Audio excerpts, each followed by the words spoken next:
जब दुनिया nuclear war की वजह से लगभग खत्म सी हो गई थी। बिजली और हर तरह के कम्युनिकेशन सिस्टम एक ही रात में पूरी तरह बर्बाद हो गए। पूरी दुनिया बहुत बुरे दौर से गुजर रही थी। तब अमेज़न के जंगलों में एक साइंटिस्ट को जेनेसिस पेड़ मिला। इसके करिश्माई फूल में इतनी ज्यादा ताकत थी कि ये पूरी दुनिया को बिजली दे सकता था। इससे इंसानों ने फिर से सब कुछ बनाना शुरू कर दिया। इस आविष्कार के बाद सभी जेनेसिस पेड़ सरकार के कंट्रोल में आ गए। इस न्यूक्लियर युद्ध के बाद पैदा होने वाले 90% बच्चों में जेनेटिक प्रॉब्लम्स आने लगी। इसके बाद साइंटिस्टों ने ये प्रॉब्लम सॉल्व करने के लिए उसी पेड़ के फूल को ह्यूमन डीएनए में डाल दिया। इसके बाद हर एक इंसान अपनी माँ के पेट से ही कोई ना कोई ताकत लेकर पैदा होने लगा। किसी की सुनने की शक्ति कुछ ज्यादा ही बेहतर होती तो किसी की नजर बहुत ज्यादा ही बेहतरीन। इस तरह की ताकतों के साथ पैदा होने वाले लोगों को जेनेटिक्स बुलाया जाने लगा और ये लोग इस नई दुनिया में बिल्कुल राजाओं की तरह जीने लगे। लेकिन लगभग 10% लोगों का इम्यून सिस्टम थोड़ा कमजोर था, जिससे उनके शरीर ने इस फूल को बिल्कुल भी एक्सेप्ट नहीं किया। इन लोगों को स्पेशल्स बोला जाने लगा और इन्हें सिर्फ छोटे मोटे काम दिए जाते जैसे साफ सफाई, मेंटेनेंस वगैरह। अब हम जेनेसिस इंस्टीट्यूट में क्लोई को देखते हैं, जो इस वक्त एक स्टूडेंट बनकर क्लास ट्रिप पर गई है और उसका व्हील चेयर वाला पार्टनर लियोन सफाई करने वाला बनकर वहाँ आया। सबका ध्यान हटते ही लियोन ने एक डिवाइस की मदद से बंद दरवाजा खोला और प्राइवेट एरिया में घुस गया। मैप चेक करते ही उसे पता चला कि 2 गार्ड पास में ही खड़े हैं, तो उसने वहाँ पर एक छोटा चूहे जैसा खिलौना भेजा। गार्ड्स उसके पीछे गए, उसे पकड़ा तो उस चूहे के अंदर से स्लीप गैस निकली, जिससे दोनों गार्ड बेहोश हो गए। लियोन ने उनकी चाबियां ली, वेंटिलेशन सिस्टम तक गया और गैस का टैंक जोड़ दिया, जिसके बाद स्लीपिंग गैस ने पाइप्स के अंदर से जाकर साइंटिस्टों को सुला दिया। फिर उसने मास्क पहना और लैब में घुसने की कोशिश की और उसका कोड गलत निकला। उसने क्लोई को कॉल किया और सही कोड लाने को कहा। मेन लॉबी में क्लोई ने कुछ लड़कों को स्पेशल्स के बारे में बोलते सुना कि उन्हें तो मार देना चाहिए। क्लोई ने उनसे झगड़ा शुरू कर दिया। बाकी बच्चे भी उन्हें उकसाने लगे। एक गार्ड भाग कर आया। क्लोई ने बेचारी बनकर गार्ड से मदद मांगी और उसी वक्त उसकी जेब से नोटबुक चुरा ली। नोटबुक में उसे सही कोड मिला जो उसने लियोन को भेज दिया। कोड मिलते ही लियोन जल्दी से लैब में घुस गया। उसने अपनी माँ की पुरानी घड़ी निकाली जिसमें लिखा था कि हम सब एक हैं, हम सब बराबर हैं। ये पढ़कर उसे हिम्मत मिली। उसने एक लिवर खींचा, मशीन खुली और अंदर जेनेसिस ट्री था। उसने एक पुराना हथियार लिया और शीशे के अंदर छेद करना शुरू किया। लेकिन जैसे ही वो फूल तोड़ने लगा, पेड़ ने बहुत सारे स्पाइक शूट कर दिए और अचानक से अलार्म बजने लगा। लियोन ने फिर भी फूल को एक ब्लू कैप्सूल में पैक कर लिया। अनाउंसमेंट हुई कि ये बिल्डिंग अब लॉकडाउन में जा रही है और सबको जल्द से जल्द बाहर निकलना होगा। क्लोई लियोन का इंतजार करना चाहती थी, पर गार्ड्स ने उसे बाकी स्टूडेंट्स के साथ बाहर भेज दिया। किसी तरह किस्मत से लियोन भी समय रहते बाहर आ गया। बाहर लियोन ने जानबूझकर क्लोई को टक्कर मारी और उसका टेडी बियर नीचे गिरा दिया। उसने टेडी वापस देने से पहले कैप्सूल को टेडी के अंदर छुपा दिया। जब गार्ड्स ने लियोन की जेब चेक की तो उन्हें सिर्फ एक घड़ी मिली। उन्होंने घड़ी पर लिखी हुई बात का मजाक उड़ाया और साथ ही लियोन को फ्रीक कहकर पुकारा। एक आदमी बहुत ध्यान से सभी स्टूडेंट्स को चेक कर रहा था, लेकिन उसने भी ये तो नहीं सोचा कि इस टेडी के अंदर फूल छुपा हुआ होगा। कुछ देर बाद क्लोई और लियोन सड़क पर बड़ी स्क्रीन पर न्यूज देखने लगे। सेनेटर फ्रैंक लोगों से कह रहा था कि पैदा होने से पहले ही क्यों, हम फूल का इस्तेमाल लोगों के जन्म लेने के बाद भी तो कर सकते हैं। इसके बाद फेमस सिंगर मीरा वहाँ आई। उसने अनाउंस किया कि वो बिना ताकत वाले लोगों की डिस्ट्रिक्ट में फ्री टूर कर रही है ताकि सब लोग एक साथ मिलकर रहें। अपना हुलिया बदलने के बाद लियोन ने क्लोई को समझाया कि पॉलिटिशियंस और सेलिब्रिटी सिर्फ ड्रामा करते हैं, उन्हें हम जैसे लोगों की कोई परवाह नहीं है। अभी थोड़ी देर पहले सड़क पर एक हमारे जैसे गरीब आदमी को खाने के स्टोर से धक्का देकर निकाल दिया गया। तभी हम देखते हैं कि एक सफाई करने वाला आदमी खिड़की से कुछ मिटा रहा था। वहाँ लिखा था डेथ टू द जेनेटिक्स, जिसका मतलब था कि सब लोग जेनेटिक्स को देखकर खुश तो नहीं है। वहीं मीरा के मैनेजर ने उसे कहा कि हालात खतरनाक हो रहे हैं। स्पेशल डिस्ट्रिक्ट जहाँ पर वो 10% लोग रहते हैं जिनके ऊपर उस फूल ने काम नहीं किया, वो पहले से बहुत रिस्की है और बहुत ज्यादा भीड़ आएगी, इसलिए ऑटोग्राफ सेशन को कैंसिल करना होगा। मीरा को ये बात बिल्कुल पसंद नहीं आई। उसने कहा कि ऐसे थोड़ी आएगी एकता, मुझे लोगों के सामने जाना होगा, उन्हें अपने जैसा महसूस करवाना होगा। उसने इवेंट को कैंसिल करने से मना कर दिया। क्लोई और लियोन जब घर जाने लगे तो स्पेशल डिस्ट्रिक्ट के गेट पर गार्ड्स ने उनकी आईडी चेक की। लियोन शॉपिंग करने गया तब क्लोई टीवी पर फ्रैंक का इंटरव्यू देख रही थी। अब फ्रैंक बोल रहा था कि उसने ऐसी दवाई बनाई है जिससे वो 10% लोग जिनके अंदर ताकत नहीं आई थी वो भी अब इस ताकत को महसूस कर पाएंगे। उन्हें भी अब बाकी सब जैसा बनाया जा सकता है। क्लोई ये देखकर बहुत खुश हुई, लेकिन लियोन ने कहा कि ये सब झूठ है। फिर वो दोनों अपने घर गए एक छोटी सी वर्कशॉप में। क्लोई वहाँ पौधे उगाती है और लियोन कुछ डिवाइसेस बनाता है। लियोन फूलों से वो हिस्से निकालता है जिनके अंदर ताकत है और उनकी मदद से अपाहिज लोगों के लिए खास तरह के प्रोस्थेटिक्स बनाता है ताकि वो लोग भी एक आम जिंदगी जी सके। क्लाइंट्स के पैसों से उनका रोज का गुजारा हो जाता है। क्लाइंट्स का काम खत्म होने के बाद एक आदमी ने जेनेटिक डिस्ट्रिक्ट से कॉल किया और कहा कि मुझे कुछ ठीक करवाना है। क्लोई ने मना कर दिया, ये कहकर कि हम लोग कहीं जाके ठीक नहीं करते, दुकान पे ही आना पड़ेगा आपको। और जब लियोन ने सुना कि वो आदमी 3 गुना पेमेंट देगा तो उसने कहा कि कोई नहीं, आ जाएंगे। क्लोई डर गई क्योंकि ये थोड़ा इलीगल काम था। लियोन ने उसे समझाया कि मुझे सारा रास्ता पता है, कहाँ पे गार्ड्स हैं कहाँ पे नहीं, वो किसी को भी पता लगे बिना अंदर जा सकता है।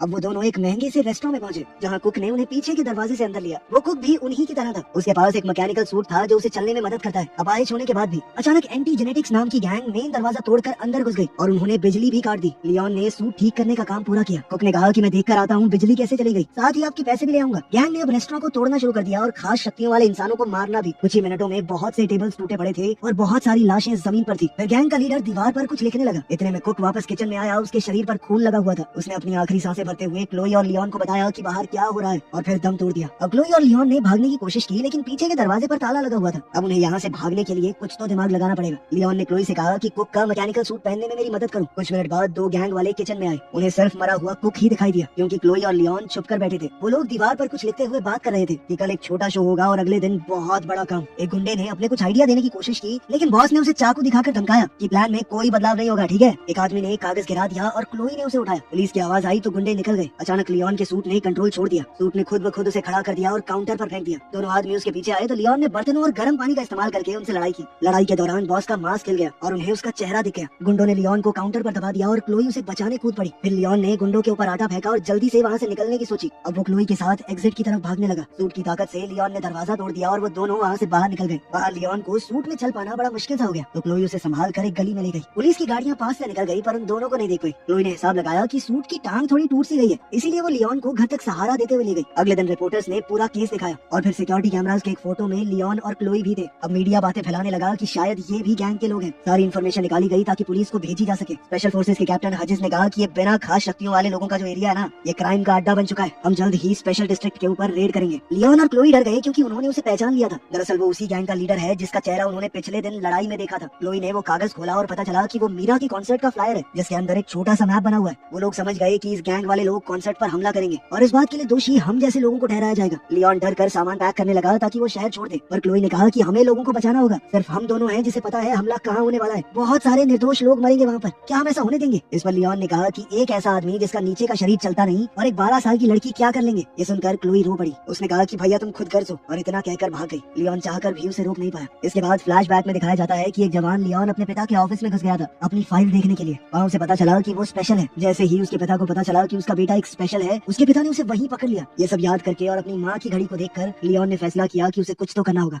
कुछ घंटों बाद क्लोई वापस आई और लियोन को सूट को ठीक करते हुए देखा। उसने लियोन की सूट पहनने में मदद की। लियोन ने अपने हाथ पांव थोड़े चलाकर देखे और कहा कि वो ह्यूजेस को पकड़कर उसके गुनाह कबूल करवाएगा उससे। लियोन ने कुछ अबाड़ कबाड़ चीजों से अपने लिए हथियार बना लिए और लोहे तक को मोड़ देने की अपनी ताकत दिखाई। क्लोई को सूट के अंदर कुछ खास तरह की तारें दिखी तो वो एक केमिकल बनाने दौड़ी जिससे सूट में लगे हुए हथियार एक्टिवेट हो जाए। उसी वक्त मीरा स्पेशल डिस्ट्रिक्ट में कॉन्सर्ट कर रही थी। जनता उसे देखकर पूरी तरह बेकाबू हो गई। फैंस को लोग धक्का मारने लगे। सिक्योरिटी उन्हें जैसे तैसे पीछे कर रही थी। कॉन्सर्ट के बाद मीरा बस में चढ़ने जा रही थी तब गार्ड्स ने उसकी सिक्योरिटी और मैनेजर को मार कर गिरा दिया। फिर रेबल्स ट्रक में आ गए और दीवारों पर अपना मैसेज लिखने लगे। हजिस ने मीरा को धमकाया कि चुपचाप हमारे साथ चलो वरना बुरा होगा। तभी लियोन वहाँ पर सूट और मास्क पहने आ गया। वो बालकनी से नीचे कूदा और सीधा हमला करना शुरू कर दिया। लेकिन क्लोई के केमिकल्स की वजह से सूट में पौधे उग गए। ये देखकर गुंडे हंसने लगे, लेकिन लियोन ने उन पौधों का ही इस्तेमाल कर लिया। एक आदमी गैस से गिर गया, दूसरा बेलों में उलझ गया। क्लोई ने चोरी की हुई गाड़ी से मीरा को आवाज लगाई जबकि लियोन हजिस और उसके लोगों से लड़ने लगा। शुरुआत में तो लियोन बढ़िया मुक्के पेल रहा था, लेकिन फिर पूरी गैंग ने उसे घेर कर नीचे गिरा लिया। तब क्लोई ने गाड़ी से एक आदमी को टक्कर मारी। लियोन मौका देखकर गाड़ी में बैठ गया, लेकिन मीरा चीखने लगी। समझाने का वक्त नहीं था तो क्लोई जल्दी से गाड़ी भगाकर सबको वहाँ से ले गई। उन दोनों ने जल्दी से घर पहुंचकर दरवाजे बंद कर दिए। बाहर गैंग वाले उन्हें सड़कों पर ढूंढ रहे थे। वहीं टीवी पर रिपोर्टर्स बोल रहे थे कि मीरा को किडनैप करने की कोशिश की गई, लेकिन एक अनजान हीरो ने उसे बचा लिया। दूसरी ओर मीरा ने देखा कि लियोन घायल हो गया था। अब उसने जल्दी से लियोन के जख्मों पर मरहम पट्टी की और बताया कि मैं पहले एक डॉक्टर बनना चाहती थी। क्लोई ने लियोन की एकदम फ्लावर हीरो जैसी ड्राइंग बना दी जो लियोन को तो बिल्कुल पसंद नहीं आई, लेकिन मीरा ने कहा कि नहीं है तो बढ़िया। अब लियोन ने मीरा को हजिस का सच बताया। इस पर मीरा कहने लगी कि देखो अब मैं जल्द से जल्द घर जाना चाहती हूँ। कल मेरा एक इवेंट है फ्रैंक के साथ फैमिली सेंटर में। लियोन को लग रहा था कि एंटी जेनेटिक्स गैंग का अगला टारगेट फ्रैंक होगा। आज उन्होंने मीरा पर हमला किया था तो वो कल फ्रैंक पर जरूर करेंगे। ये गैंग जन्म होने के बाद लोगों में होने वाले एनहांसमेंट या बदलाव के खिलाफ थी। ये मानते थे कि जो जैसा पैदा हुआ है वो हो गया। मीरा इस सब के बारे में पुलिस को आगाह करना चाहती थी, पर लियोन ने मना कर दिया क्योंकि हजिस भी तो एक पुलिस कमांडर ही है। अब उन लोगों ने मिलकर आगे का प्लान बनाया।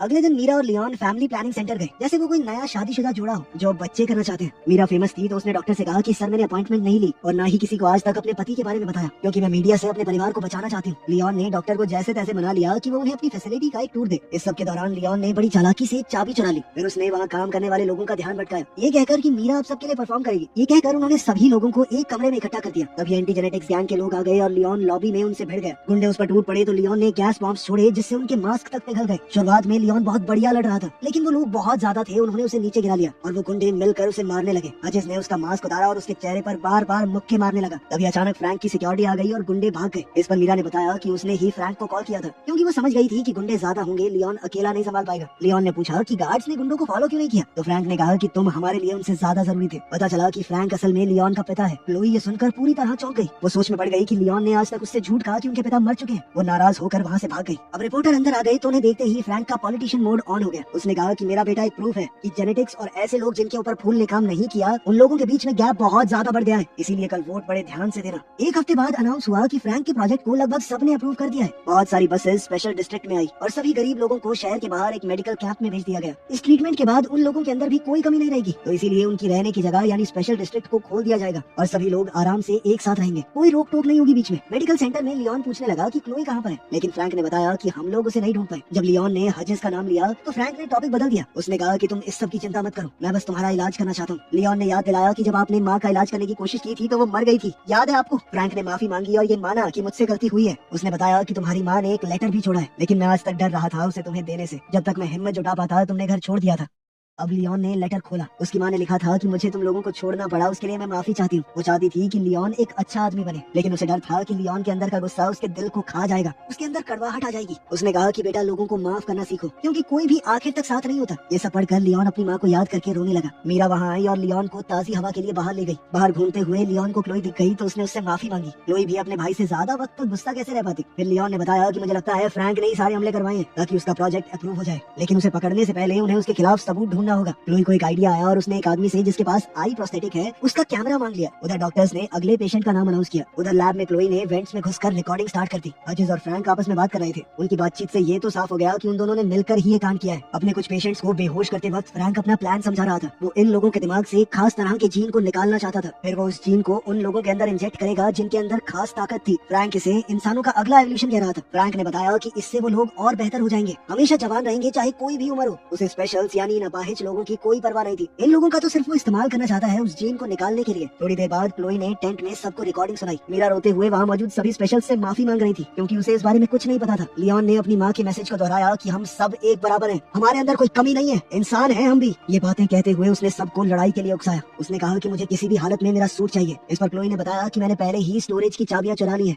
अगले दिन फ्रैंक और कुछ नर्सेज लियोन के कमरे में आ रहे थे उसका इलाज करने के लिए। लियोन ने चद्दर के नीचे अपना सूट पहना हुआ था। उसने तुरंत अपने पिता को पकड़ लिया और नर्सेज से वो इंजेक्शन छीन लिया। फ्रैंक ने कहा कि मैंने ये सब तुम्हारे लिए किया बेटा, मैं तुम्हारा इलाज करना चाहता हूँ, लेकिन लियोन ने कहा कि तुम एक हैवान हो और कुछ नहीं। अब लियोन ने उसे कमरे के अंदर बंद कर दिया। उसने क्लोई से थोड़ा बारूद लिया और सिक्योरिटी रूम की तरफ दौड़ने लगा। वहाँ मौजूद गार्ड से लड़कर उसने उन्हें गिरा दिया, लेकिन एक गार्ड ने जल्दी से अलार्म बटन दबा दिया ताकि सबको इस गड़बड़ी का पता चल जाए। उधर क्लोई ने कैमरा को कंप्यूटर से कनेक्ट किया ताकि वो पूरी रिकॉर्डिंग पुलिस को भेज सके सबूत के तौर पर। लियोन के जाने से पहले मीरा ने उसे किस किया और कहा कि लौट कर जरूर आना। उधर टेंट वाले एरिया में हजिस अपनी गैंग के साथ आ चुका है। लियोन और स्पेशल्स ने उन्हें घेर लिया और बहुत बड़ी लड़ाई शुरू हो गई। स्पेशल्स के पास सिर्फ बर्तन पाइप्स जैसी नॉर्मल चीजें थी, लेकिन उनकी तादाद ज्यादा होने की वजह से लड़ाई बराबर की चल रही थी। वहीं लियोन का सूट उसे एक वक्त पर बहुत सारे लोगों से लड़ने की ताकत दे रहा था, लेकिन हजिस ने बैकअप बुला लिया और हथियारों वाले बहुत से लोग आ गए। कई स्पेशल्स लड़ते हुए गिर रहे थे, वहीं लियोन हजिस से अकेले लड़ रहा था। कुछ देर बाद हजिस ने लियोन को नीचे गिरा दिया और लियोन ने भागकर बचने की कोशिश की। उधर सिक्योरिटी रूम में एक आदमी ने मीरा को गले से पकड़ लिया। तभी एक स्पेशल वहाँ आया और जल्दी से उस आदमी को मार गिराया। कंप्यूटर ने आखिरकार फुटेज अपलोड कर ही दी और क्लोई ने जल्दी से पुलिस को बुलाया। उधर लैब में लियोन अपनी जान बचाने के लिए रेंग रहा था। हजिस ने पीछे से आकर उसे मारा। अब टेबल्स और कंट्रोल पैनल के बीच में उनकी लड़ाई हो रही थी। लियोन ने जेनेसिस पेड़ की मशीन खोल दी और फिर एक चीज फेंक कर मारी जिससे शीशे के ऊपर क्रैक आ गया। उसकी इस हरकत के बाद तो हजिस ने लियोन को पकड़कर और मारा और उसे मशीनों के ऊपर फेंक दिया। इससे पूरा शीशा ही टूट गया। अब हजिस उसे मारने ही वाला था जब लियोन ने अचानक ही एक फूल तोड़ दिया। अब तक वो जान चुका था कि फूल तोड़ने से पेड़ के अंदर से स्पाइक निकलेंगे। वो हजिस के चेहरे में घुस गए और वो गिर पड़ा। वहीं पुलिस ने आकर फ्रैंक के सारे लोगों को अरेस्ट कर लिया। उन्हें कई सारे सबूत भी मिले। तभी क्लोई और मीरा लियोन को देखने के लिए भाग कर आई और इस बार लियोन ने आगे बढ़कर मीरा को चूम लिया। एक हफ्ते बाद सभी न्यूज चैनल्स फ्रैंक के इस घिनौने प्लान को एक्सपोज कर रहे थे। लोग कह रहे थे कि एक मास्क वाले आदमी ने सबको बचाया है। अफवाह थी कि वो फ्रैंक का बेटा है, लेकिन पुलिस वालों ने इस बात को नकार दिया। फ्रैंक खुद वहाँ से भाग गया था। अब गवर्नमेंट ने भी लोगों को अलग अलग रखने की अपनी पॉलिसी बंद कर दी। अब सब लोगों को आजादी थी, कोई भी कहीं जा सकता था। इस सब के दौरान मीरा का गला डैमेज हो गया था तो अब वो गा तो नहीं सकती, लेकिन लियोन के साथ अपनी जिंदगी में बहुत खुश है।